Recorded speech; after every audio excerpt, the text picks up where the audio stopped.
விண்வெளியில விண்வெளி வீரர்களுக்கு பர்ப் அப்படிங்கிற ஏப்பம் வராது. பூமியில உணவு சாப்பிடும்போது உருவாகுற காற்று குமிழ்கள் மேலெழுந்து தொண்டை வழியாக ஏப்பமாக வெளியேறுது. ஆனா விண்வெளியில தொடர்வீழ் நிலையில இருக்கிறதால இந்த விண்வெளி வீரர்கள் சாப்பிடுற உணவு செரிக்கும்போது வாயுக்கள் உணவுகள் மற்றும் திரவங்கள் எல்லாமே வயித்துல மிதக்கும்.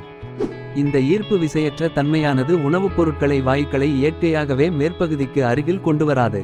இதனால தான் விண்வெளி வீரர்களுக்கு ஏப்பம் உருவாகுறதுக்கான சாத்தியக்கூறு ரொம்ப குறைவு.